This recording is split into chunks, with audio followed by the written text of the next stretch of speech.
नमस्कार दोस्तों, स्वागत है आपका स्टडी फॉर सिविल सर्विसेज में।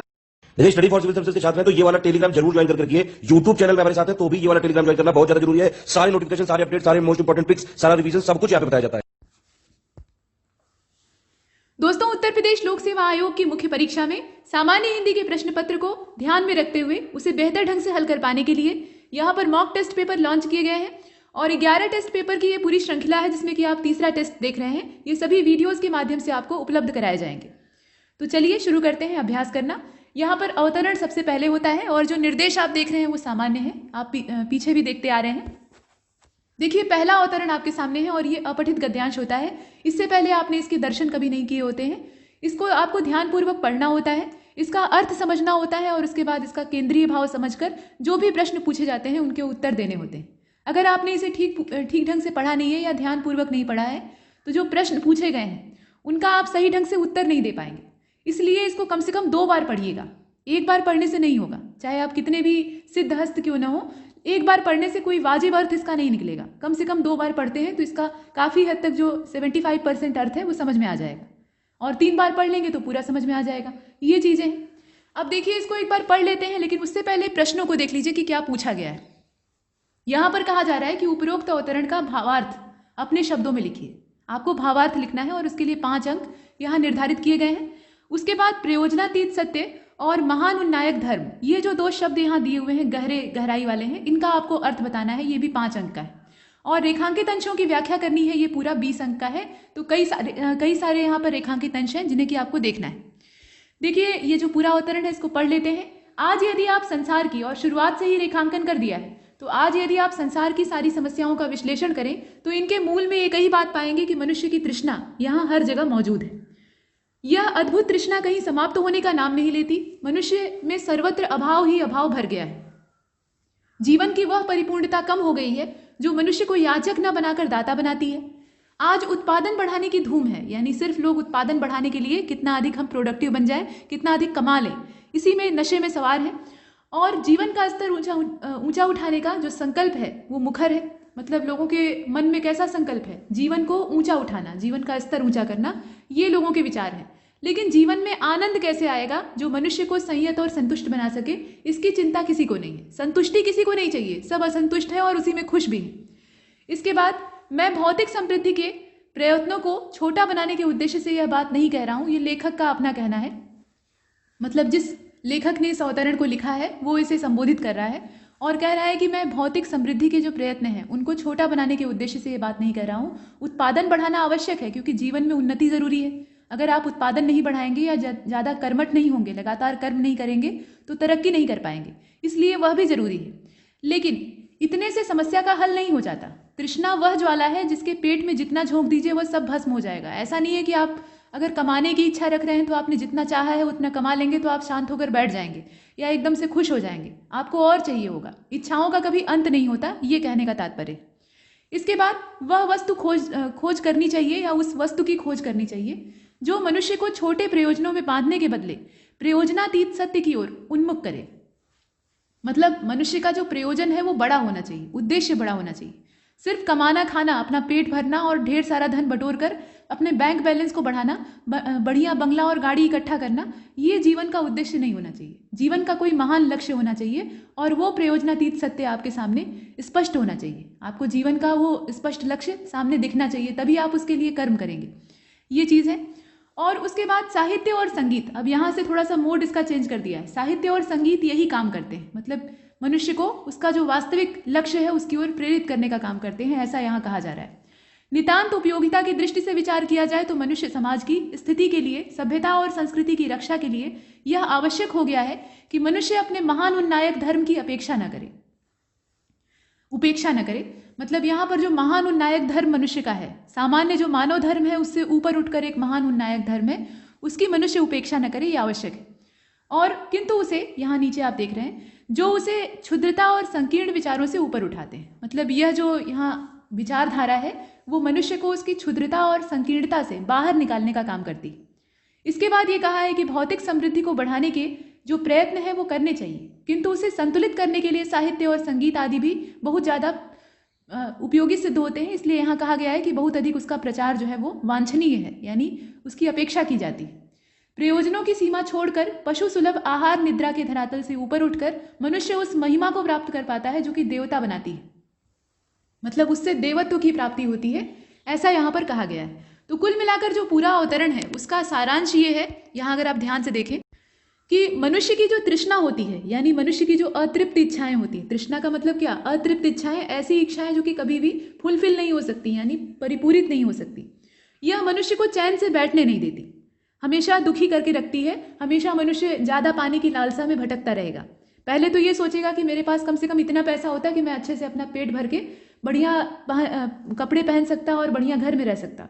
पहले इतनी इच्छा होगी, जब घर बन जाएगा, बढ़िया भोजन आ जाएगा, उतनी तनख्वाह उसे मिलने लगेगी कि उसका गुजारा आराम से हो सके, न सिर्फ उसका बल्कि उसके पूरे परिवारजनों का। तो उसके मन में ये आएगा कि एक बढ़िया गाड़ी होती, गाड़ी भी आ जाएगी, तो उसके बाद उसके दिमाग में आएगा कि हम ट्रेवल करने के लिए एरोप्लेन का सहारा ले सकते हैं, या कुछ और बढ़िया बाहर कहीं वर्ल्ड टूर करके आते हैं, या कहीं बढ़िया स्थान पर घूमने जाते हैं, या इससे भी बढ़िया मकान मेरे पास होता, इससे भी नया मॉडल गाड़ी का मेरे पास होता, या इससे भी बढ़िया मेरी सैलरी होती, इतनी कम है, इतना मेरे लिए पूरा नहीं है, इतना सारा जो बैंक बैलेंस मैंने इकट्ठा किया है ये पर्याप्त नहीं है, थोड़ा और 10-20 लाख या 10-20 करोड़ होते। इस प्रकार की जो विचारधारा है वो दिमाग में आएगी, और ये हर मनुष्य की एक स्वाभाविक वृत्ति बन गई है। ये तृष्णा है, अतृप्त इच्छा है जो कि कभी भी पूरी नहीं हो सकती। तो ये कहा गया, और उसके बाद मनुष्य में इसी की वजह से पूरी तरह से अभाव ही अभाव भर गया है, मतलब सिर्फ कमी ही मनुष्य को दिखाई देती है। जो उसके पास है वो नहीं देखता है, जो उसके पास नहीं है उसकी इच्छा रखता है।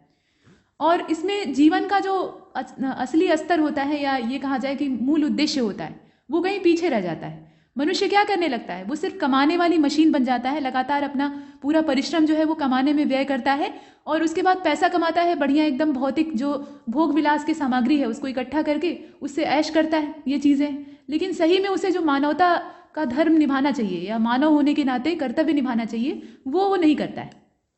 तो इसीलिए यहाँ कहा गया है कि मनुष्य को उस वस्तु की खोज करनी चाहिए जो कि उसे छोटे प्रयोजनों में या छोटे छोटे जो ये टारगेट है इनमें न बांधे, बल्कि एक महान उद्देश्य की ओर प्रेरित करे। अभी स्वामी विवेकानंद का जो जन्म दिवस है वो भी हाल ही में बीता है, तो उनके जीवन का एक महान उद्देश्य था। वो बहुत ही प्रतिभाशाली युवा थे, अगर वो चाहते तो बढ़िया पढ़ाई लिखाई करके और उसके बाद एक बढ़िया गवर्नमेंट जॉब पा सकते थे, मतलब एक बढ़िया उस समय जो सरकारी नौकरी वाली पोस्ट होती है वो पा सकते थे, और उन्हें हर सुख सुविधा के साधन है वो प्राप्त हो सकते थे।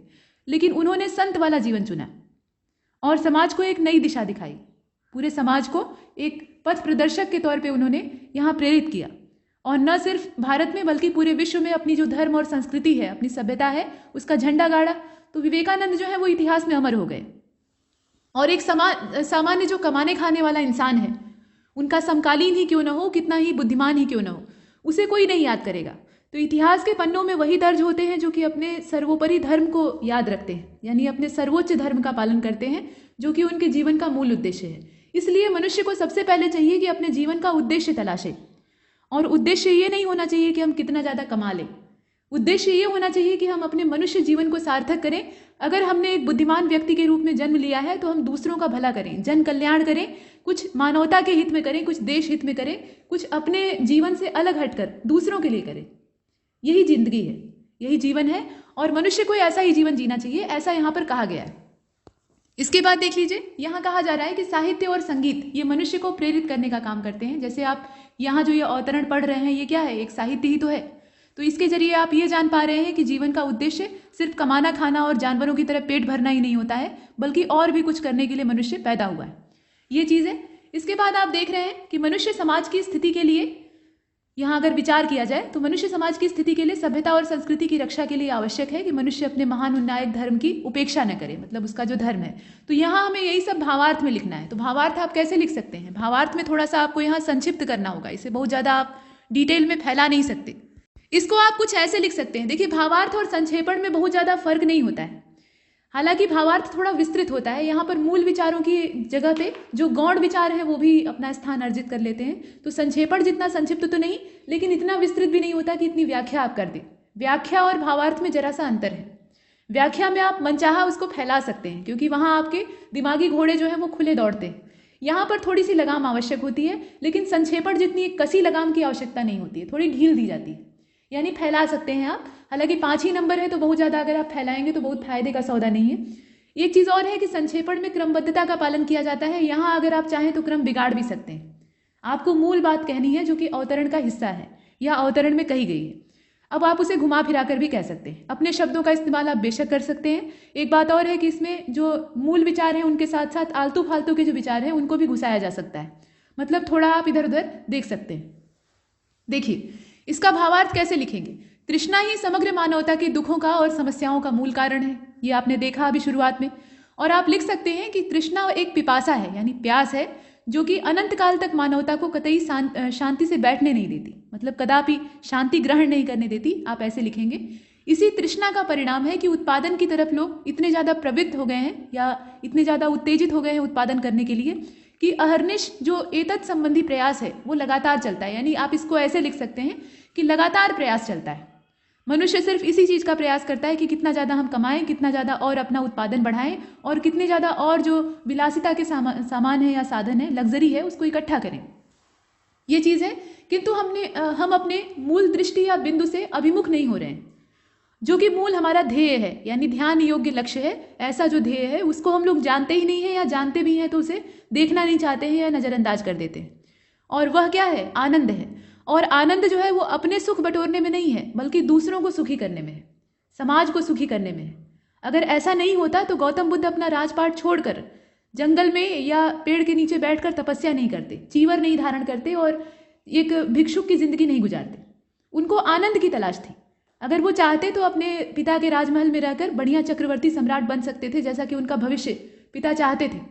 उनके पास सारी चीज़ें थी, किस बात की कमी थी? लेकिन वो हमेशा दुखी रहते थे क्योंकि वो चाहते थे कि समाज उनसे कुछ पाए, वो समाज के सुख का, समाज की संतुष्टि का कारण बने। और इसीलिए उन्होंने वन में जाकर, जो कि बोध गया वाला हिस्सा था, वो वन्य क्षेत्र था उस समय, पेड़ के नीचे बैठकर तपस्या की। इतने कष्ट सहे, लोगों के ताने सहे, बहुत से लोग उन्हें पागल कहा करते थे कि अरे इनके दिमाग का कुछ ठिकाना नहीं है, ये परिवार वगैरह छोड़कर, इतना राजपाट छोड़कर यहाँ भटक रहे हैं, ऐसे भी लोग बोलते थे। यहाँ तक कि एक समय ऐसा था कि इनकी पत्नी यशोधरा यह भी इनके खिलाफ हो गई थी, लेकिन बाद में वह समझती हैं अपने पति को और इनके पक्ष में हो जाती हैं। तो ये सब चीज़ें हैं। कुल मिलाकर ऐसे बहुत सारे महापुरुष हैं, बुद्ध अकेले नहीं हैं। अभी आपने पीछे विवेकानंद को देखा, ऐसे ही बहुत सारे महापुरुष हैं।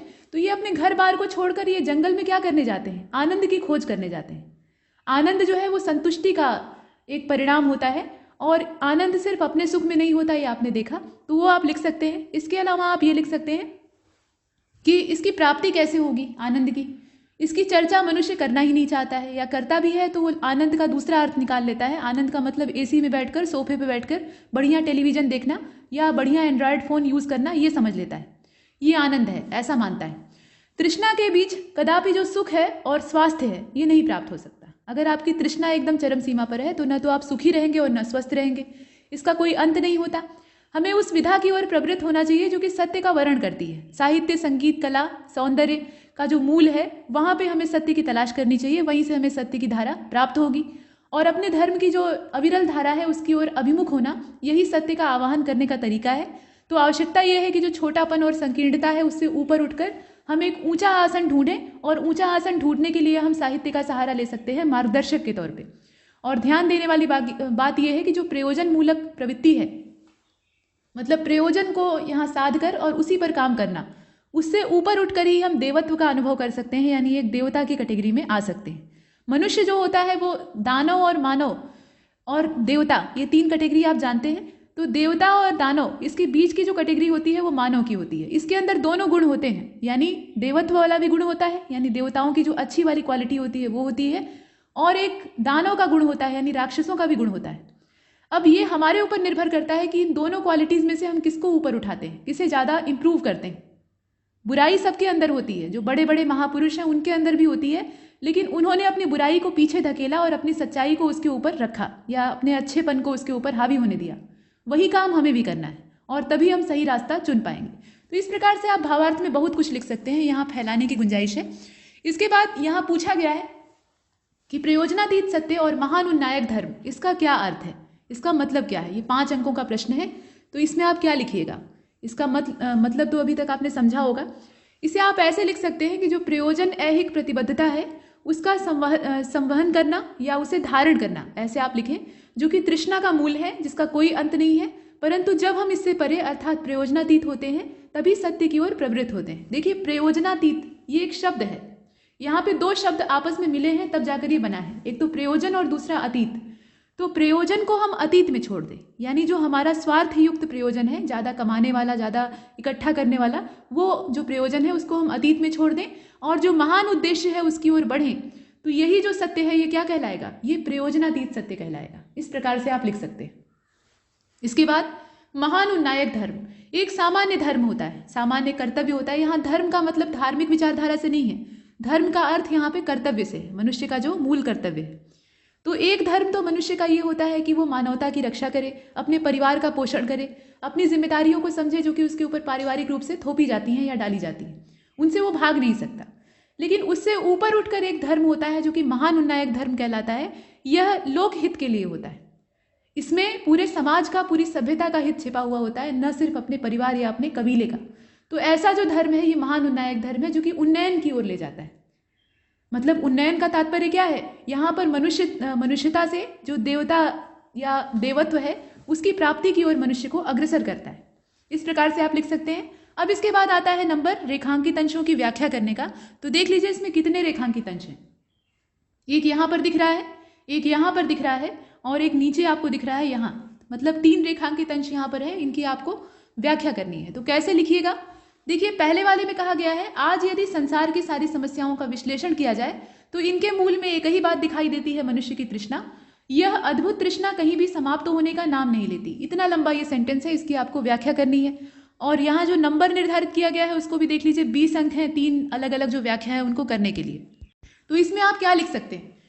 इसमें आप लिख सकते हैं कि तृष्णा सारे संसार को व्याकुल करके अपनी परिधि में ढाल लेती है और इसका न तो कोई अंत होता है न कोई सीमा होती है। ये एक सामान्य इसका व्याख्या का रूप हो सकता है। इसमें आप फैला सकते हैं। आप ऐसे लिख सकते हैं कि समाज में या संसार में जितनी भी तकलीफें हैं उनका जड़ क्या है? मनुष्य की अतृप्त इच्छाएं, जो कभी न पूरी होने वाली इच्छाएं हैं, जिनको कि तृष्णा यहाँ कहा गया है, वही इसका मूल कारण है। मनुष्य जितना पाता है उससे कहीं ज़्यादा की अपेक्षा रखता है। ये हर मनुष्य की स्वाभाविक वृत्ति होती है और यही उसे उन्नति की ओर भी प्रेरित करती है, यानी प्रोग्रेस के लिए यहाँ उकसाती है। अगर मनुष्य ऐसा नहीं सोचेगा, एक जगह संतुष्ट होकर बैठ जाएगा, तो वो उन्नति नहीं कर सकता है। लेकिन जब यही प्रवृत्ति एकदम हद से ज़्यादा बढ़ जाती है और आपकी अंतरात्मा पर हावी होने लगती है, तो आप सिर्फ कमाने और खाने के ही लालच में पड़े रहते हैं। यानी जो कहा जाता है ना 99 का फेर, ये एक मुहावरा है। 99 का फेर का तात्पर्य ये है कि 99 रुपया अगर आपके पास है तो आप चाहेंगे कि एक और रहता तो 100 हो जाता। अगर 199 है तो आप चाहेंगे कि एक और रहे तो 200 हो जाए। वैसे ही 9,999 है तो आप चाहेंगे कि एक और रहता तो 10,000 होता। ऐसे ही आप चाहेंगे, मतलब एक एक की जो आपकी इच्छा है वही आपको आगे बढ़ने के लिए प्रेरित करेगी। लेकिन जब ये हद से ज़्यादा गुजर जाती है तो ये भारी पड़ती है। फिर मनुष्य की जो अंतरात्मा है वो कहीं ढक जाती है और उसके ऊपर जो विलासिता है, मतलब भौतिकतावाद है, वो हावी हो जाता है। वही चीज़ है, इसको आप अपने ढंग से लिख सकते हैं। तृष्णा कभी खत्म नहीं होती, इसीलिए इसको अद्भुत कहा गया है। मनुष्य की इच्छाओं का कोई अंत नहीं होता। इसीलिए आत्मसंतोष ढूंढना चाहिए और आत्मसंतोष जो है वो दूसरों को सुखी करने में है, सिर्फ अपने सुख में नहीं। इसके बाद जो अगला इसमें रेखांकित अंश दिया हुआ है उसे आप नीचे देख रहे हैं। यहाँ पर कहा गया है कि आज उत्पादन बढ़ाने की धूम है, यानी खूब धुआंधार एकदम लगे हुए हैं लोग हाथ पैर बटोर कर सिर्फ काम करने के लिए। इसके बाद जीवन का स्तर ऊंचा उठाने का संकल्प मुखर है, परंतु जीवन में आनंद कैसे आएगा ये मनुष्य नहीं सोचता है। मनुष्य को संयत और संतुष्ट बनाने वाला आनंद कैसे आएगा इस पर कोई विचार नहीं करता।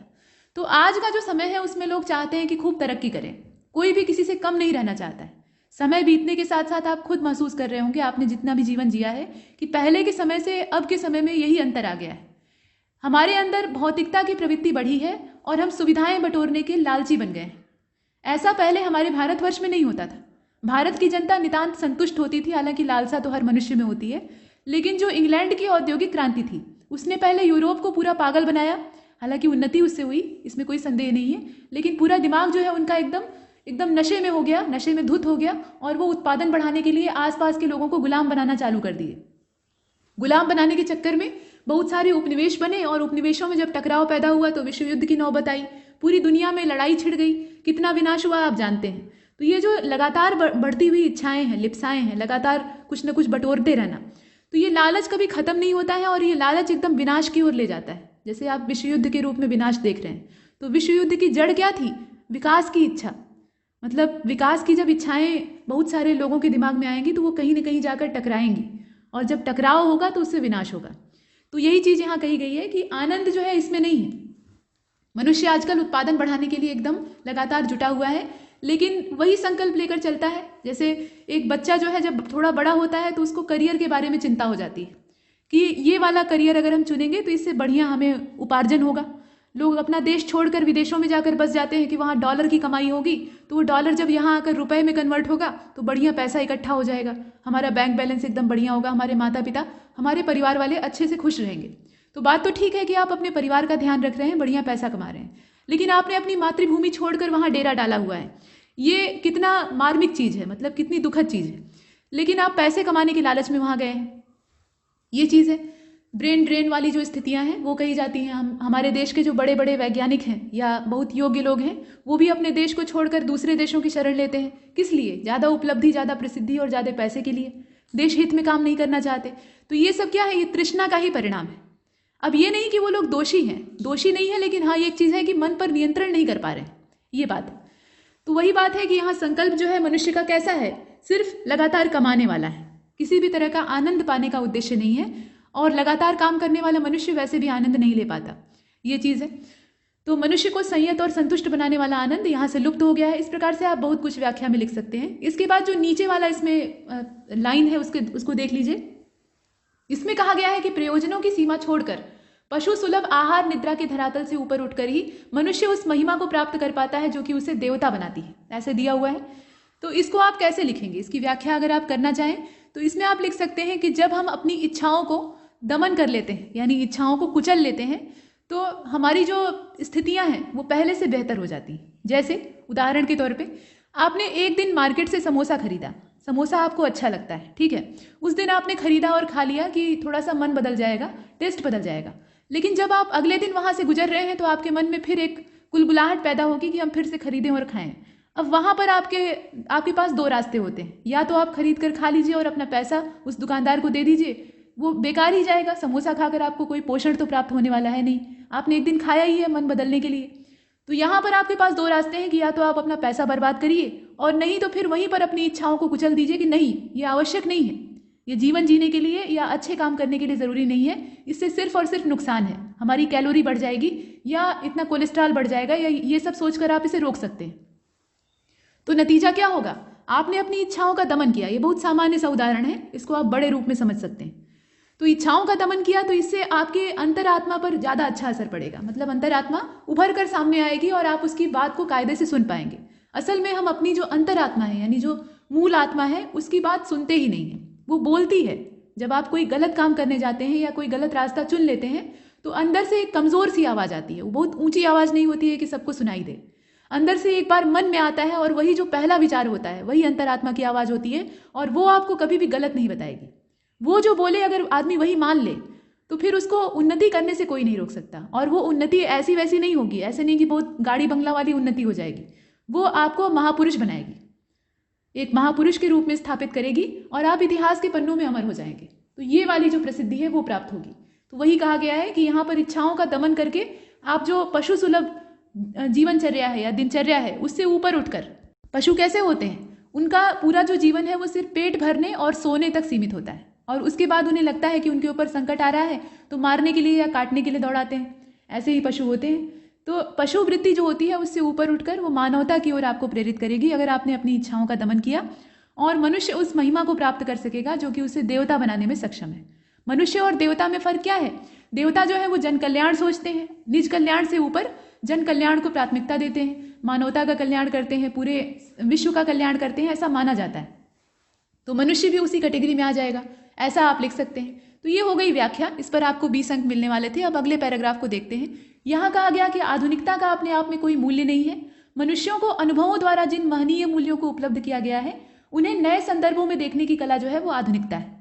यह एक गतिशील प्रक्रिया है, संदर्भ बदल रहे हैं क्योंकि नई जानकारियों ने नए उपादान सुलभ किए हैं, बहुत सी पुरानी बातें भुलाई जा रही हैं, नई सामग्रियां, नए कौशल और नवीन जो संदर्भ हैं, मतलब नवीन संदर्भों की बात की जा रही है, उनकी रचना हो रही है, और उसमें बहुत जो समाहृत मानवीय मूल्य हैं उनका स्वरूप बदलता नजर आ रहा है, परंतु फिर भी उनका शाश्वत स्वरूप बना हुआ है। ऐसा नहीं कि उनका जो मूल स्वरूप है वो खो गया है, उसे हमने पीछे छोड़ दिया है, बस यही बात। इसके बाद परंपरा से हमें इन मूल्यों का रूप प्राप्त होता है जो अतीत में संदर्भ में था।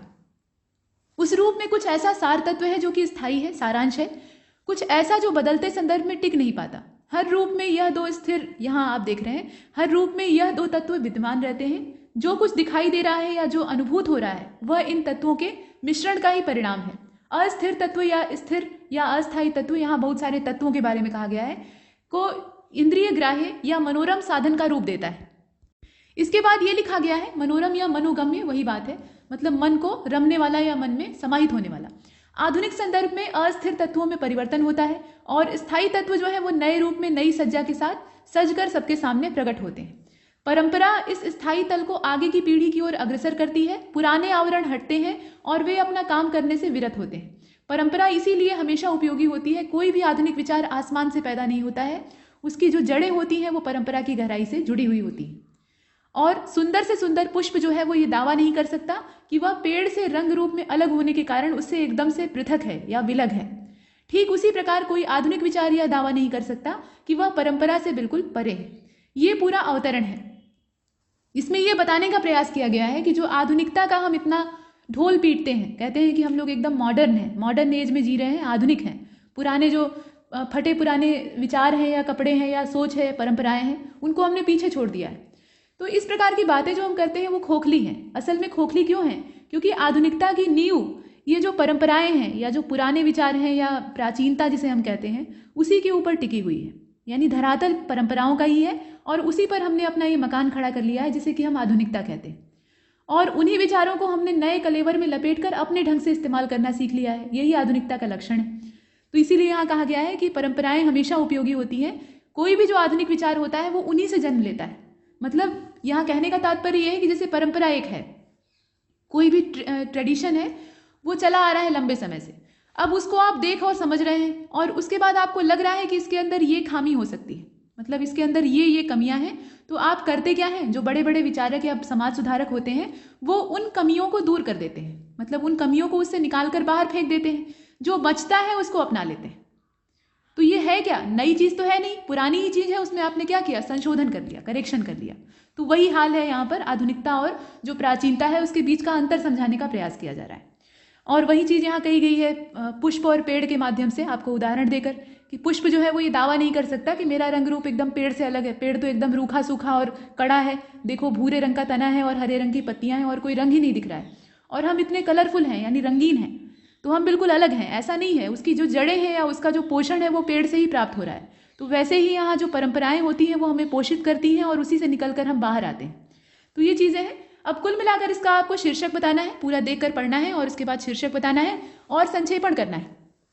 तो संक्षेपण करने के लिए आपको अवतरण ध्यान से पढ़ना होता है और उसके बाद जब अवतरण आप ध्यान से पढ़ते हैं तो वहीं से शीर्षक भी निकल कर आ जाता है। तो दोनों काम एक पंथ दो काज यहाँ पर हो जाता है। फिलहाल इसका शीर्षक क्या हो सकता है? आधुनिकता और परंपरा, ये आप कह सकते हैं, या इससे भी बेहतर आप कुछ चुन सकते हैं। परंपरा और आधुनिकता भी लिख सकते हैं। यहाँ दोनों चीज़ की बात कही गई है। आधुनिकता और परंपरा में तुलना करके बताया गया है कि दोनों एक दूसरे से जुड़े हुए हैं, दोनों को अलग करके देखना बुद्धिमानी नहीं है। ये 5 अंक का प्रश्न था। अब इसके बाद आपको संक्षेपण करना है जिस पर कि 25 अंक मिलने वाले हैं। यहाँ फायदे का सौदा है। इस प्रकार का अगर प्रश्न आता है तो आप जी जान लगाकर संक्षेपण करिए, इसमें ज़्यादा नंबर मिलने की गुंजाइश होती है। व्याख्या अलग अलग अगर आप करते हैं तो वहाँ नंबर हो सकता है कि कम हो जाए। संक्षेपण में बहुत कुछ लिखना नहीं होता है, सिस्टमेटिक लिखना होता है, बस यही बात। देखिए इसमें क्या लिखा जा सकता है। इसमें आप ये लिख सकते हैं कि आधुनिकता एक सतत गतिशील प्रक्रिया है। मानव द्वारा एक नए मूल्यों की उपलब्धि को नए दृष्टिकोण से निदर्शन करने की जो दृष्टि है वो आधुनिकता कहलाती है। और आधुनिकता का ये परिणाम है कि हम अपने प्राच्य मूल्यों को भूलते आ रहे हैं, मतलब पहले से जो चले आ रहे मूल्य हैं उनको भूल रहे हैं। किंतु यह ध्यान देने योग्य बात है कि हमारे जो प्राच्य आदरणीय मानवीय मूल्य हैं वह अवश्य परिवर्तित परिलक्षित हो रहे हैं, परंतु उनका शाश्वत मूल्य यथावत है। परंपरा के तहत हमें उन मूल्यों का भान होता है जो उन प्राच्य शाश्वत मूल्यों को 2 तत्वों के रूप में स्पष्ट करते हैं। अब 2 तत्व कौन से हैं? एक तो स्थायीपना है, मतलब स्थायित्व है, और दूसरा जो वर्तमान संदर्भ में अस्थायित्व है उसको भी हम देखते हैं। जो कुछ हमें अद्यतन परिलक्षित और अनुभूत हो रहा है वह इन्हीं 2 तत्वों का मिश्रित परिणाम है।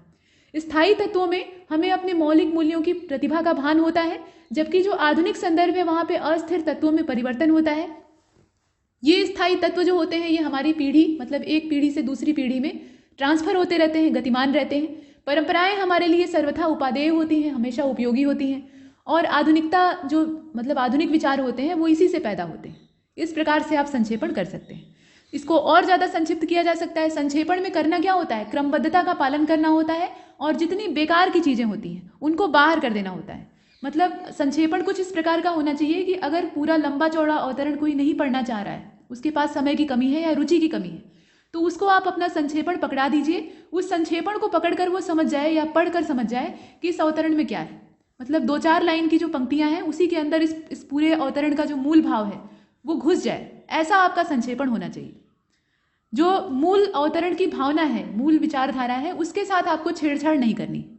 और अन्य अगर आप देखें तो अपने शब्दों का इस्तेमाल कर सकते हैं। वाक्यांश के लिए एक शब्द अगर आप यहाँ इस्तेमाल करते हैं तो फायदे में रहेंगे। ये कुछ बातें। अब चलते हैं आगे। देखिए अगला जो प्रश्न है इसमें कहा गया है कि सरकारी और अर्ध सरकारी पत्र लेखन में क्या अंतर है, ये आपको बताना है और दोनों का एक एक उदाहरण देना है। अब यहाँ पे नोट लिखा हुआ है कि वर्तनी की अशुद्धियां ये पत्र लेखन में क्षमा योग्य नहीं है। तो पत्र लेखन तो जाने दीजिए, सामान्य हिंदी के प्रश्न पत्र में एक सिलेबस का हिस्सा ही है आपके वर्तनी शुद्धि। तो ऐसे में अगर आप वर्तनी संबंधी गलतियां करते हैं तो आपका जो ज्ञान है वो खोखला माना जाएगा। इसलिए यहाँ पर मात्राओं की या जो वाक्यों को अशुद्ध करने की आपकी प्रवृत्ति अगर है तो उससे यहाँ निजात पा लीजिएगा, क्योंकि ये नुकसानदेह हो सकता है, इससे नंबर खराब हो सकते हैं।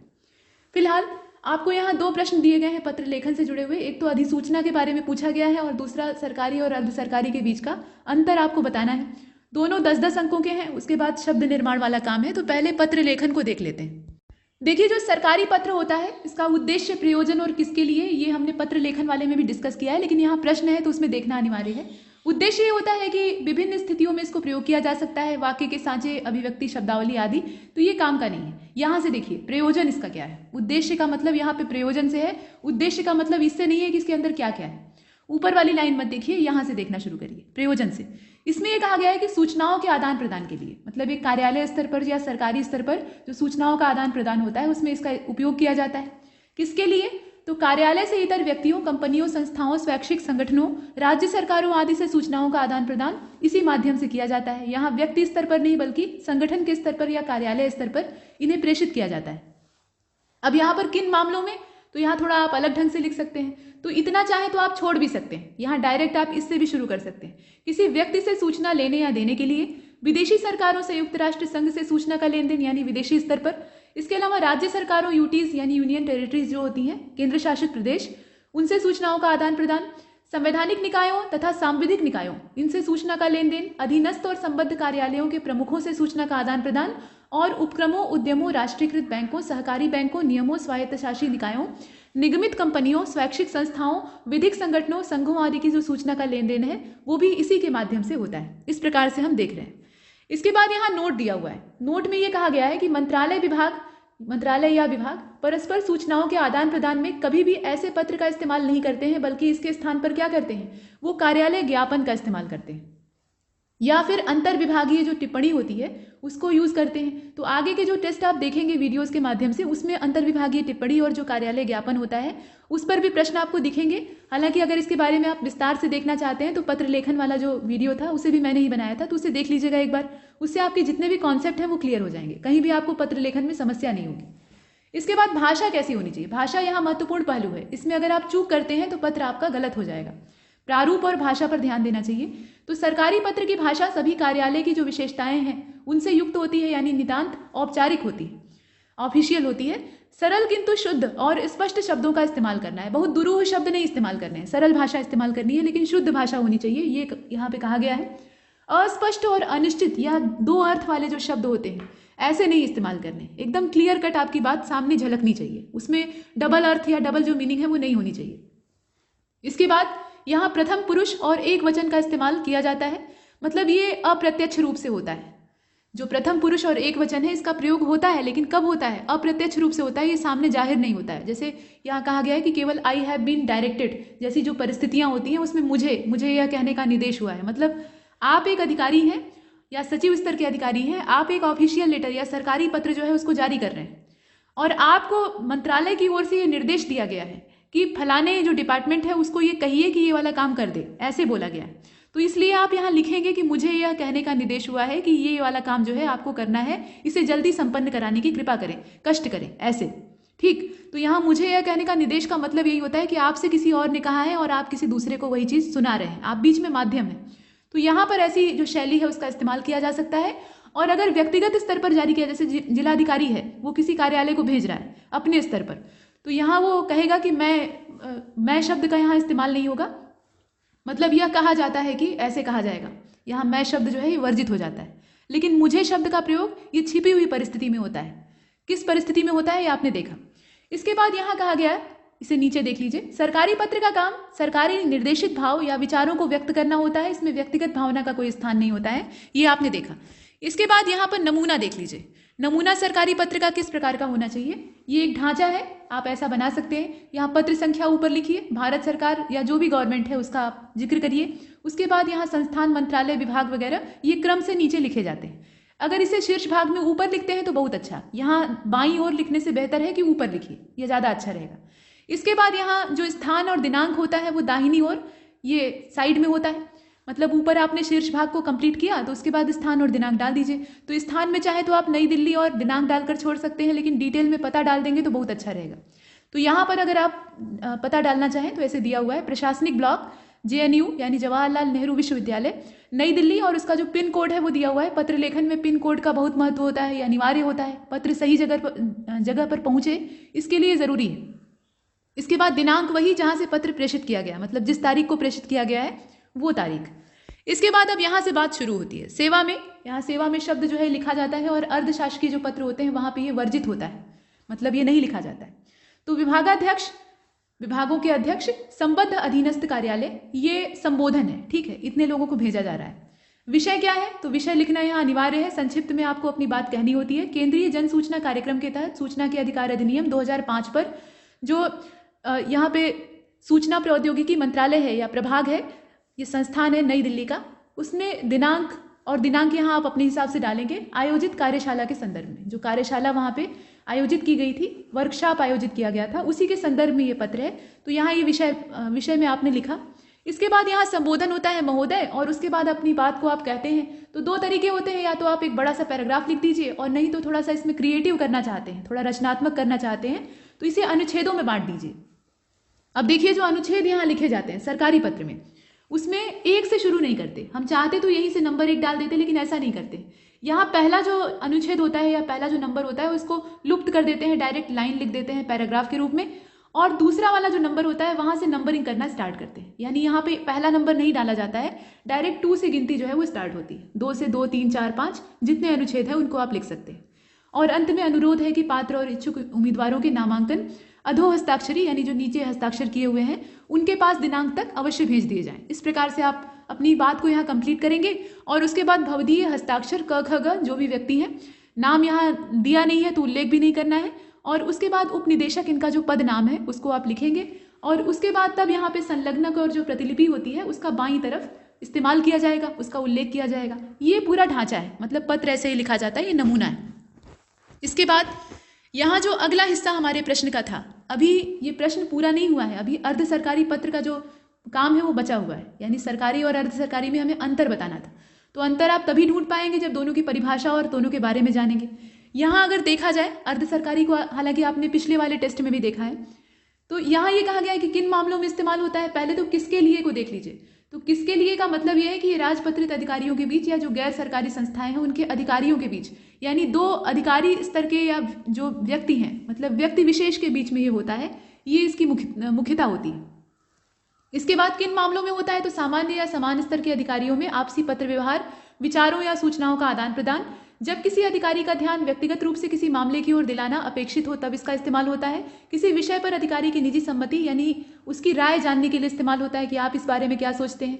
या मान लीजिए कोई पत्र उसे पहले से भेजा गया है कार्यवाही हेतु, या अनुस्मारक जारी किया गया है, जैसे पत्र भेजा गया और उस पर कार्यवाही नहीं हुई तो आपने अनुस्मारक वहाँ जारी किया, मतलब रिमाइंडर जिसे कहा जाता है। तो अनुस्मारक जारी करने के बाद भी कोई रिप्लाई नहीं आ रहा है या कोई सार्थक प्रक्रिया नहीं दिख रही है, तो आप अर्ध सरकारी पत्र के माध्यम से उन्हें चैतन्य करा सकते हैं व्यक्तिगत स्तर पर। ये बात है। यहाँ वही कहा गया है कि स्मारक भेजने के बावजूद यहाँ जो पत्र है उसका उत्तर नहीं मिल रहा है, तो ऐसी कंडीशन में अर्ध सरकारी पत्रों का इस्तेमाल किया जाता है। अब यहाँ इसका नमूना आप देख सकते हैं, लेकिन पहले भाषा देख लीजिए। स्पष्ट, सरल और संतुलित भाषा होनी चाहिए। उत्तम पुरुष और एक वचन में आपका लेखन होना चाहिए। भाषा व्यक्तिगत और मित्रवत होनी चाहिए। आभारी रहूंगा, आपका सहयोग चाहूंगा, कृतार्थ करें, इस प्रकार के जो शब्द हैं, मतलब जिससे आपकी विनम्रता और कृतज्ञता दोनों झलके, इस प्रकार के जो आत्मीय क्रिया रूप है इनका इस्तेमाल आपको करना चाहिए। ये सब कुछ नियम कायदे हैं। अब आइए देखते हैं अर्ध सरकारी पत्र को। नमूना यहाँ दिया हुआ है, तो ये प्रतीक चिन्ह दिया है ना, तो प्रतीक चिन्ह यहाँ साइड में ऊपर रहता है। असल में अर्ध सरकारी पत्र जो होते हैं उनका शीर्ष भाग छपा हुआ होता है, आमतौर पे यही होता है, वो प्रिंटेड होता है। नीचे जो ब्लैंक स्पेस होता है वहाँ पे अपनी बात कह के उसे पोस्ट कर देना होता है। आमतौर पे कार्यालय ऐसे ही काम करते हैं। तो ये प्रतीक चिन्ह यहाँ छपा रहता है। अब प्रतीक चिन्ह आप लिखें या ना लिखें वो आपकी इच्छा है, यहाँ साइड में रहेगा या ऊपर भी हो सकता है, ठीक बीच में हो सकता है। तो प्रतीक चिन्ह को ना भी लिखते हैं तो कोई काम उसमें दिक्कत की बात नहीं। के भास्करन संयुक्त सचिव और इनका दूरभाष और जो भी पता है उसको आप यहाँ लिख रहे हैं। और यहाँ पे अर्ध सरकारी पत्र संख्या या अशासकीय पत्र संख्या, पत्रांक है, भारत सरकार है, डाक निदेशालय है, स्थान का नाम है, दिनांक का नाम है, ये क्रम से यहाँ पर हुआ। और उसके बाद यहाँ जो संबोधन है इसको देखिए और बीच में विषय कतई नहीं लिखिएगा। अगर विषय लिख देते हैं तो वहीं से कट जाएगा, मतलब क्रॉस कर दिया जाएगा उसे। यहाँ संबोधन किया गया है कि प्रिय श्री वेंकट रमन जी, इनको पत्र भेजा गया है। और उसके बाद दिल्ली तथा भारत के अन्य महानगरों में केंद्रीय स्वास्थ्य योजना का क्रियान्वयन सफलतापूर्वक हो रहा है। इससे केंद्र और सरकारी क्षेत्रों में संबद्ध कर्मचारियों को संतोषप्रद चिकित्सा सुविधा प्राप्त हो रही है। भारत के अन्य जिला मुख्यालयों में भी जहां कर्मचारियों की पर्याप्त उपलब्धता है उसकी व्यवस्था की जा सकती है। आपसे अनुरोध है, अब यहाँ आपने पैराग्राफ बदला है, आप चाहें तो अनुच्छेद में भी लिख सकते हैं, हालांकि पैराग्राफ में लिखिए ज़्यादा बेहतर है क्योंकि ये आत्मीय शैली वाला है, यहाँ औपचारिकता का पालन करना आवश्यक नहीं है। तो ऐसे जिला मुख्यालयों में जहां केंद्र सरकार के बहुत अधिक कर्मचारी हो, यानी आवश्यकता से ज़्यादा हो, वहां पर केंद्रीय सरकार स्वास्थ्य योजना को लागू करने का विचार करे ताकि वो जो कर्मचारी है वो वहां पर खप सके। अब इसके बाद नीचे सादर शब्द लिखा जाता है, ये थोड़ा अच्छा माना जाता है।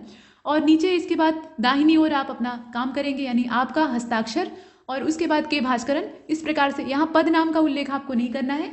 और उसके बाद तब यहाँ जब आपने अपना पूरा डिटेल दिया तो यहाँ बाईं ओर जिसको कि आप भेज रहे हैं उस व्यक्ति का पूरा नाम, पता, जो फुल एड्रेस होता है वो लिखना होता है। तो श्री वेंकट रमन, संयुक्त सचिव, स्वास्थ्य मंत्रालय, निर्माण भवन, नई दिल्ली, और इसका पिन कोड। अब आप यहाँ कहेंगे कि पद नाम लिखा हुआ है, इनका लिखने में कोई दिक्कत नहीं है। नीचे आप फुल एड्रेस लिख रहे हैं जिस पर कि पत्र पहुँचना है, तो वहाँ अगर आप पूरा डिटेल पता नहीं लिखेंगे तो पत्र नहीं पहुँच पाएगा। तो ये एड्रेस होता है, ठीक इस प्रकार से काम करना है। अब आगे चलते हैं। यहाँ ध्यान देने योग्य बात क्या है, देखिए जो नीला पीला रंग होता है उसके बारे में यहाँ कुछ बताया गया है। इस मसौदे में अपनत्व और निजता का समावेश होता है, ये तो आपने देखा ही है। अर्ध सरकारी पत्र प्रायः छपे हुए पैड होते हैं, मतलब राइटिंग पैड होता है, उस पर छपे रहते हैं। इनका जो शीर्ष होता है वो छपा हुआ होता है और यहाँ पर रंग संबंधी कोड होता है। जैसे कि मंत्री द्वारा भेजे गए जो अर्ध सरकारी पत्र होते हैं मंत्री स्तर पर, उसमें राष्ट्रीय प्रतीक तथा शीर्ष जो होता है वो नीले रंग का होता है। उसको देखकर आप समझ सकते हैं। नमूना आप इंटरनेट पे सर्च करेंगे या किताबों में देखेंगे या कहीं गवर्नमेंट की जो वेबसाइट होती है वहाँ देखेंगे, तो उसमें अगर अर्ध सरकारी पत्र आपको मिलता है तो उसमें शीर्ष देख लीजिएगा, उससे आपको पता लग जाएगा कि ये किस स्तर पर पत्र व्यवहार किया गया है। तो नीले रंग का अगर पूरा ऊपर का जो उसका शीर्ष भाग है, ऊपर का भाग है, वो रंगा रहेगा तो ये मंत्री स्तर का है। अगर अधिकारियों के बीच में यहाँ वार्तालाप हो रहा है, पत्र व्यवहार हो रहा है, तो राष्ट्रीय प्रतीक या जितने भी ऊपर के हिस्से होते हैं वो लाल रंग से रंगे होंगे, मतलब शीर्ष जो होता है वो पूरा रेड कलर का होगा। और अगर शैक्षिक संस्थाओं के बीच में ऐसा आदान प्रदान हो रहा है तो वो हरे रंग का होगा। इस प्रकार से रंग का कोड होता है।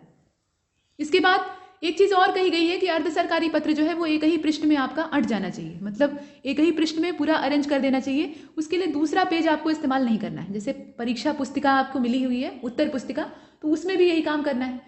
अब ऐसे में समस्या ये हो सकती है कि हो सकता है आपकी बात समाप्त ना हो, तो संक्षेप में कहना सीखिए, सबसे पहली बात तो यही है। दूसरा ये है कि अगर आपकी बात किसी भी विधि से, मतलब आपने सारा दाव पेच आजमा लिया, एक पेज में नहीं हो पा रही है, तो आप एक काम करिए कि जो आपकी बची हुई बात है उसको एक अनुलग्नक के रूप में ढाल दीजिए और कह दीजिए कि इसमें एक संलग्नक जोड़ा गया है जिसमें कि डिटेल इंफॉर्मेशन दी गई। इस प्रकार से आप लिख सकते हैं। इससे आपकी बात भी संक्षिप्त हो जाएगी और एक जो पेज है उसके अंदर ये पत्र समावेशित हो जाएगा। और सिर्फ अर्ध सरकारी ही नहीं बल्कि जो शासकीय पत्र होते हैं या जितने भी प्रकार के पत्रों के नमूने आप देखेंगे, अच्छा तरीका यही होता है कि एक पेज में ही उसका काम खत्म हो जाए। बाकी जो है वो अगले पेज में अगर अनुलग्नक आप जोड़ रहे हैं या संलग्नक जोड़ रहे हैं तो वो अलग की चीज़ है। ये हमने देखा। अब चलते हैं आगे। देखिए यहाँ अधिसूचना के बारे में दूसरा प्रश्न था। तो अधिसूचना का उद्देश्य और प्रयोग क्या होता है? राजपत्रित अधिकारियों की नियुक्ति, पदोन्नति, स्थानांतरण, प्रतिनियुक्ति आदि की सूचना राजपत्र में अधिसूचना के रूप में प्रकाशित होती है। सांविधिक नियमों और आदेशों की सूचना भी राजपत्र में, जो भारत सरकार का गजट होता है उसकी बात की जा रही है, उसमें अधिसूचना के रूप में पब्लिश होती है। शक्तियों को सौंपे जाने की जो घोषणा है वह भी जो अधिसूचना का स्वरूप है उसमें राजपत्र में प्रकाशित होती है। और इसका प्रारूप अन्य मसौदों से कुछ अलग होता है। सबसे ऊपर भारत के राजपत्र में प्रकाशनार्थ इस प्रकार से लिखा जाता है और उसके बाद फाइल संख्या लिखते हैं। यहाँ आप देख रहे हैं ना, फाइल संख्या लिखते हैं। अब यहाँ फाइल संख्या अगर आपको ऊपर न दिखे तो घबराइएगा नहीं। ये कभी कभी क्या होता है कि कुछ मंत्रालय और कार्यालय जो होते हैं वो हस्ताक्षर के ऊपर फाइल संख्या को लिख देते हैं, ऐसा भी चलन है। तो सरकारी जो चलन है उसको आपको देख कर चलना है। ऊपर भी लिखी जा सकती है और नीचे जहाँ हस्ताक्षर होता है उसके ऊपर भी लिखी जा सकती है। ये आपने देखा। और उसके बाद भारत सरकार का मंत्रालय, विभाग या कार्यालय का पता वगैरह, स्थान, नाम, दिनांक, ये सब लिखा जाता है। और उसके बाद फिर बीच में मोटे अक्षरों में आपको अधिसूचना लिखना होता है, एकदम बीचों बीच लिखा जाता है। और किसी भी प्रकार का संबोधन या अधोलेख इसमें नहीं होता है, मतलब प्रिय महोदय, प्रिय श्री या सम्माननीय, इस प्रकार के संबोधन वगैरह नहीं, डायरेक्ट अपनी बात कहना इसमें स्टार्ट कर देना है। और नीचे भी कोई अधोलेख वगैरह इसमें नहीं लिखा जाता है। जिन सूचनाओं में सांविधिक नियमों या आदेशों की घोषणा होती है उनके कलेवर के प्रारंभ में सामान्य सांविधिक आदेश इस प्रकार से लिखना होता है और आदेश संख्या भी आपको डालनी होती है। अधिसूचना में हस्ताक्षर से पहले फाइल संख्या दी जाती है, ऐसा प्रायः चलन रहा है। और बाईं तरफ सेवा में भारत सरकार मुद्रणालय, इसका उल्लेख किया जाता है, जहां से गजट का प्रकाशन होता है। गजट के जो 5 खंड होते हैं, इस पर चर्चा हुई है पिछले वाले टेस्ट में और पत्र लेखन वाले वीडियो में भी। तो 5 खंडों में से जो कुछ खंड होते हैं वो एक अलग स्थान से और कुछ जो है वो भारत सरकार के मुख्य प्रेस से प्रकाशित होते हैं। तो उनका अपना अपना तरीका है। तो मुद्रणालय का जो उल्लेख है वो आपको बाईं तरफ करना है। और उसके बाद अंत में जिन जिन को प्रतिलिपियां आपको भेजनी है उनका उल्लेख करना है बाईं ओर। और पृष्ठांकन का यहाँ तरीका दिया हुआ है। देखिए कभी कभी जो पृष्ठांकन है उससे संबंधित प्रश्न आ जाते हैं, तो यहाँ आपको ध्यान देना है कि पृष्ठांकन कैसे करेंगे। पृष्ठांकन में संख्या होती है यानी पत्रांक होता है, इसके अलावा स्थान, दिनांक होता है और प्रतिलिपि जिन जिन जने को भेजनी है उनका उल्लेख होता है। यही जो है ये पृष्ठांकन कहलाता है। सामान्य सी चीज है जो कि पत्र का नीचे का बायां हिस्सा होता है, ये आप जानते हैं। अब इसके बाद देखिए यहाँ नमूना, ये कलेवर है, प्रारूप या कलेवर, आपको प्रारूप ही लिखना था। अगर लिखित प्रारूप कहे तो यहाँ अधिसूचना आप लिख सकते हैं। ढांचा जानते रहिए, ढांचा जानते रहेंगे तो उसमें आप आराम से भर सकते हैं। देखिए शुरुआत ऐसे होती है, मतलब आप शुरू कैसे करेंगे। तो यहाँ भारत सरकार के राजपत्र भाग खंड, मतलब यहाँ भाग कौन सा है, खंड कौन सा है वो आपको लिखना होगा। इसमें प्रकाशनार्थ, ये ब्रैकेट में ऊपर आप लिखेंगे, अनिवार्य रूप से लिखेंगे। इसके बाद यहाँ संख्या आपको डालनी होगी। उसके बाद जो भी सरकार है, उत्तर प्रदेश सरकार है तो उत्तर प्रदेश सरकार, भारत सरकार है तो भारत सरकार, मंत्रालय और विभाग, ये क्रम से आपको नीचे डालने होंगे। उसके बाद यहाँ पर स्थान और दिनांक आपको देना पड़ेगा। उसके बाद नीचे लिखा जाता है अधिसूचना, यहाँ बीच में, न तो बाएं और न दाहिने, एकदम बीचों बीच लिखा जाता है। और उसके बाद बिना किसी संबोधन के, यहाँ संबोधित नहीं करना है, सेवा में वगैरह नहीं लिखना है, डायरेक्ट अपनी बात को यहाँ पूरा लिखना होता है। और उसके बाद नीचे एक हस्ताक्षर होता है जो कि इसे जारी करने वाले व्यक्ति का होता है। क ख ग इनका व्यक्तिगत नाम है और ये क्या है, निदेशक है। इतना हो गया। अब इसके बाद कहा गया था कि भारत सरकार मुद्रणालय का यहाँ पे प्रेषण के तौर पे डालना होता है बाईं ओर। तो यहाँ लिखा गया है कि सेवा में प्रबंधक भारत सरकार मुद्रणालय फरीदाबाद, ये कहाँ पे है, फरीदाबाद में है। तो इनको आप यहाँ संबोधित कर रहे हैं प्रेषित करने हेतु। और उसके बाद प्रतिलिपि जिन जिन लोगों को भेजनी है उनका उल्लेख यहाँ पे नीचे किया जाता है, मतलब ये मुद्रणालय के संबोधन के नीचे किया जाता है बाईं ओर। ये पूरा अधिसूचना का ढांचा है जिसे कि आपने देखा। और ये जो पूरा ढांचा है इसको आप पृष्ठांकन के तौर पे ले सकते हैं। तो इसके बाद इसे समर्थन देने के लिए नीचे एक और हस्ताक्षर किया गया है, इसे आप ध्यान से देखिएगा, य अवर सचिव भारत सरकार, मतलब इसे भी यहाँ पे अनुमोदित किया गया है। तो अनुमोदन के लिए नीचे किसी सक्षम अधिकारी का हस्ताक्षर आवश्यक था, इसलिए यहाँ पर किया गया है। तो ये पूरा अधिसूचना का प्रारूप है, इसमें आप अपने हिसाब से शब्दों को भर सकते हैं। अब चलते हैं आगे। यहाँ आप देख रहे हैं 5वां जो प्रश्न है इसमें क ख करके दिया हुआ है। तो क वाले में कहा है कि शब्द निर्माण में उपसर्ग का क्या महत्व होता है। देखिए उपसर्ग जो होते हैं ये अपना अलग महत्व रखते हैं और शब्द निर्माण में किस प्रकार से ये काम आते हैं तो आपने देखा है, लेकिन यहाँ महत्व की आपको व्याख्या करनी पड़ेगी। तो पहले परिभाषा लिख सकते हैं आपकी, उपसर्ग उस शब्दकोश या अवयव को कहते हैं जो कि किसी शब्द से पहले आकर उसका विशेष अर्थ उत्पन्न कर देते हैं। जैसे शेष एक शब्द है, उसमें आपने वी जोड़ दिया तो वो उपसर्ग जुड़ गया और उससे उसका अर्थ बदल गया। वह 2 अलग अलग शब्दों के योग से बनता है, मतलब एक उप होता है और एक सर्ग होता है। मतलब यहाँ पे उपसर्ग जो शब्द है ये खुद अपने आप में 2 शब्दों का समावेश है, उप प्लस सर्ग। तो ये जो उप यहाँ पे जुड़ता है ये इसके अर्थ को परिवर्तित भी कर सकता है और परिवर्धित भी कर सकता है, मतलब इसके महत्व को बढ़ा सकता है। यहाँ इसका अर्थ भी बदल सकता है, जैसे पक्ष है और इसमें आप वी नाम का जो उपसर्ग है इसको जोड़ दीजिए तो बन गया विपक्ष, इसका पूरा अर्थ ही उलट गया, विलोम बन गया। तो इसका उपयोग विलोम शब्द बनाने के लिए भी होता है, किसी शब्द के महिमा को बढ़ाने के लिए या उसकी जो व्याख्या है उसको और स्पष्ट करने के लिए इस्तेमाल किया जाता है। ये सब चीजें हैं। अब यहाँ पे उप का मतलब होता है नजदीक या निकट। उप शब्द जो है इसका मतलब क्या होता है, निकट। और सर्ग का मतलब होता है रचना करना, किसी चीज की सृष्टि करना। तो उपसर्ग का अर्थ हो गया पास में बैठाकर दूसरा नया शब्द बनाना, मतलब किसी चीज को आपने अपने पास बुलाकर बैठा लिया कि आओ बैठे चाय पीते हैं, और उसके बाद चाय पीते पीते आपने कुछ नया रच डाला उसके सहयोग से, उसके माध्यम से। तो ये जो चीज है ये उपसर्ग कहलाएगी।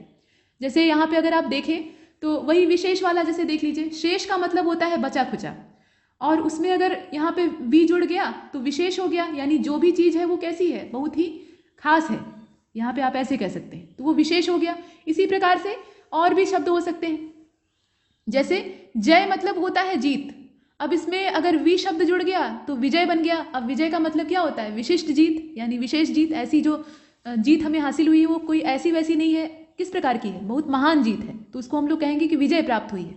तो ऐसी चीज़ जो है ये उपसर्गों में इस्तेमाल होती है, इन्हें आप समझ सकते हैं।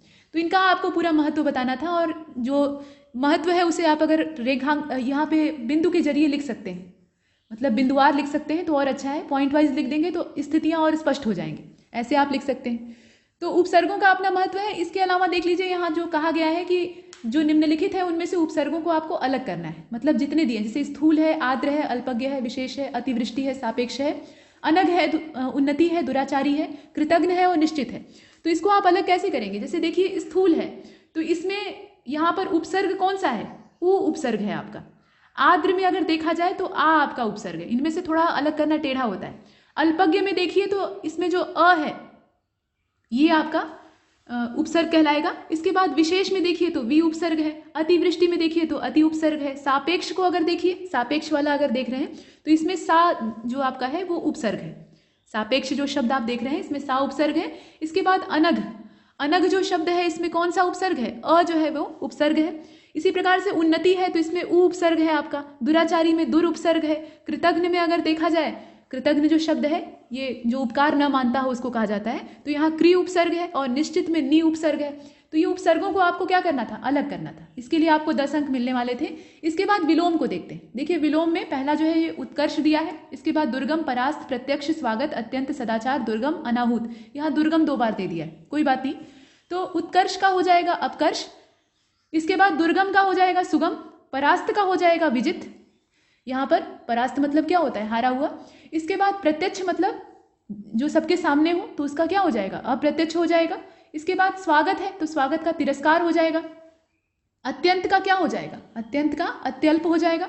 इसके बाद सदाचार का दुराचार या कदाचार भी आप लिख सकते हैं। दुर्गम का सुगम आपने देखा ही है, और अनाहूत का आहूत हो जाएगा। इस प्रकार से आप विलोम लिख सकते हैं। इसके बाद वाक्यांश के लिए एक शब्द आपको यूज करने थे, तो 5 यहाँ पर वाक्य दिए हुए हैं, इनको आपको एक शब्द में ढालना है। पहला दिया है कि जिसे शब्दों में नहीं कहा जा सकता, ऐसा जो चीज है वो क्या कहलाएगा, अकथनीय कहलाएगा। उसके बाद कहा गया है कि गुरु के समीप रहकर ज्ञान प्राप्त करने वाला जो छात्र होता है वो क्या कहलाता है, तो ये अंतेवासी होता है। ये आपने बहुत बार देखा होगा, जिसका कभी अंत ना हो तो अनंत होगा। जो सब कुछ उदारता से देना जानता हो, जो सब कुछ उदारता से दान देने वाला हो, ऐसे व्यक्ति को क्या कहा जाएगा, औदार्य दाता कहा जाएगा। उसके अंदर औदार्य है और वो दान देता है, तो इसलिए औदार्य दाता। जो जरा सा भी खर्च करने में आनाकानी करता हो, तो ऐसा जो करने वाला व्यक्ति होता है उसको क्या कहा जाता है, मितव्ययी कहा जाता है। यहाँ पर देखिए जरा सा खर्च करना ये अच्छी बात नहीं है, व्यर्थ खर्च करना। अगर जरा सा खर्च करने में आनाकानी करेगा तब तो वो कंजूस हो जाएगा, लेकिन यहाँ कहा गया है कि व्यर्थ खर्च से परहेज करने वाला, तो इस प्रकार का जो व्यक्ति होता है वो मितव्ययी होता है। दोनों में अंतर है। इसके बाद घ वाले को देखिए, घ वाले में कहा गया है कि वाक्य शुद्ध करिए। 5 ठे वाक्य दिए हुए हैं। इसमें पहला वाला वाक्य, इसमें कहा जा रहा है कि मैं अपनी बात का स्पष्टीकरण, मैं अपनी बात को स्पष्टीकरण करना चाहता हूं, तो मैं अपनी बात को स्पष्ट करना चाहता हूं, इस प्रकार से इसका शुद्धिकरण हो जाएगा। मुझे आप पुराने पते से पत्र दीजिएगा, तो मुझे आप पुराने पते पर पत्र दीजिएगा, इस प्रकार से आप लिख सकते हैं। इसी प्रकार से उनकी अपनी प्रखर बुद्धि हर काम में प्रकट होती है, तो उनकी प्रखर बुद्धि हर काम में प्रकट होती है। बुद्धि अपनी ही होगी, दूसरे की तो होगी नहीं, इसलिए यहाँ पे अपनी शब्द बेकार है। इसी प्रकार से आप इस पत्र में हस्ताक्षर कर दीजिए और हस्ताक्षर बना दीजिए, ऐसा दिया हुआ है, तो हस्ताक्षर बनाया नहीं जाता बल्कि किया जाता है। तो आप इस पत्र पर हस्ताक्षर कर दीजिए, ये इसका शुद्ध रूप होगा। इसी प्रकार से यहाँ कहा गया है कि शेर को दोबारा ताकने की उसकी हिम्मत नहीं है। ताकना क्या होता है, देखना होता है ना, तो शेर को दोबारा देखने की या फिर से देखने की उसकी हिम्मत नहीं है। इस प्रकार से हो गया। अब चलते हैं मुहावरों की ओर। 30 अंकों का मामला है, अच्छा खासा यहाँ नंबर मिलने वाला है। 10 मुहावरे हैं, इनका आपको अर्थ बताना है। देखिए इसका क्या हो सकता है। पहला शुरुआत बहुत सरल है। आए थे हरिभजन को ओटन लगे कपास, यानी जो काम की चीज है उसको छोड़कर कुछ और काम करने लगना, यानी जिस उद्देश्य की पूर्ति के लिए आप निकले थे उसको छोड़कर किसी और काम में लग जाना, ये यहाँ पे इसका अर्थ हो सकता है।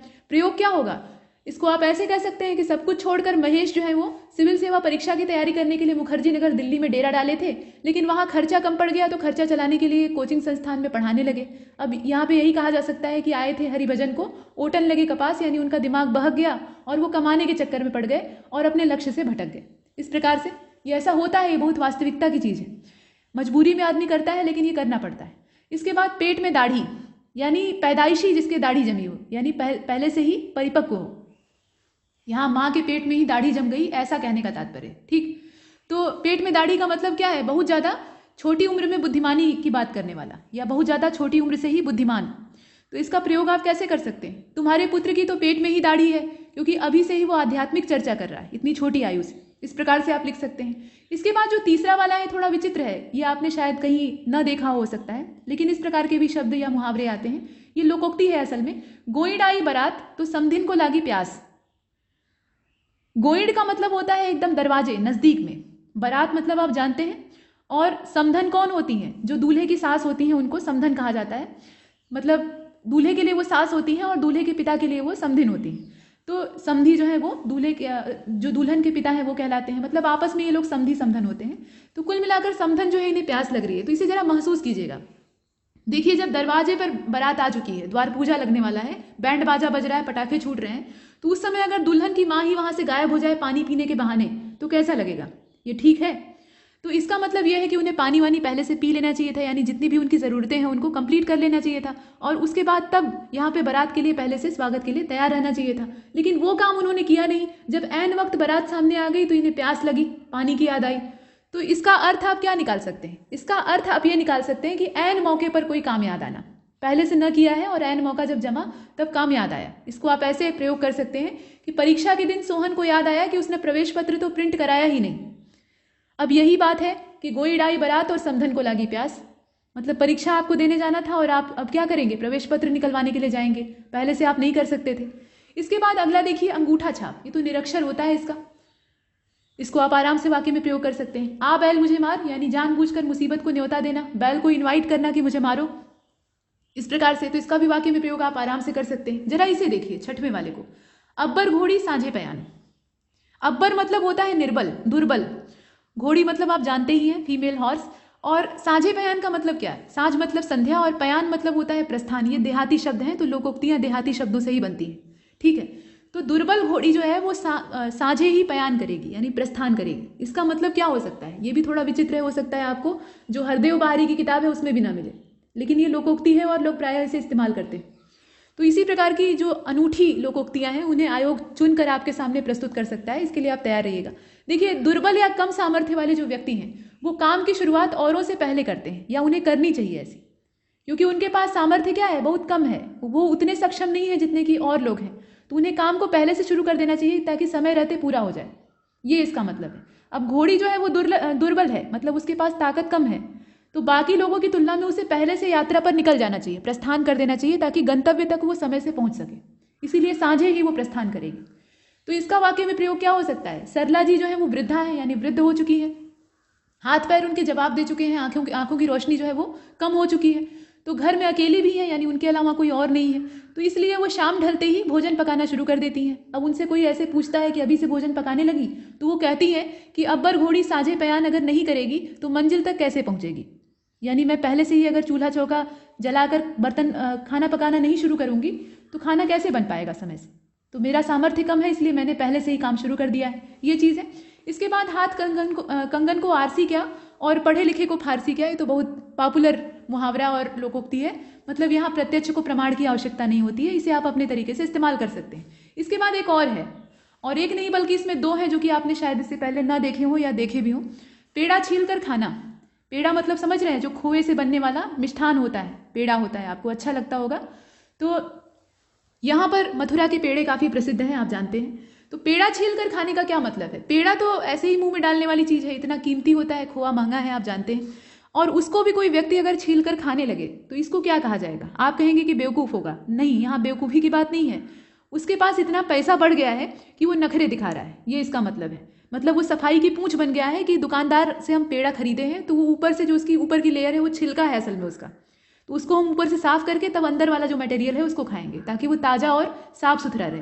तो ये क्या है, नक्शा दिखाना होता है, नौटंकी दिखाना होता है, पैसे का अपव्यय करना होता है। तो इसको आप ऐसे लिख सकते हैं इसके अर्थ के तौर पे कि पेड़ा छील कर खाना मतलब पैसे की अधिकता होने पर दिखावा करना। इसका वाक्य में प्रयोग कैसे करिएगा, तो आप लिख सकते हैं कि मितुल की 1 करोड़ की लॉटरी लग गई है, अब तो वह पेड़ा छील कर खाएगा ही, मतलब अपनी अय्याशी दिखाएगा ही। इसके बाद खटिया कटवाना।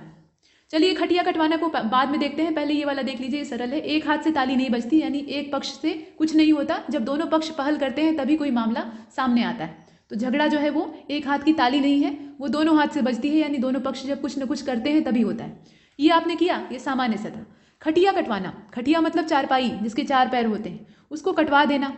तो यहाँ कुछ लोग इसका अर्थ ये निकाल सकते हैं कि अपने पैर पर कुल्हाड़ी मारना, नहीं। खटिया कटवाना ये एक पुराना मुहावरा या लोकोक्ति है, गांव में इसका इस्तेमाल करते थे कि फलाने की खटिया कट गई।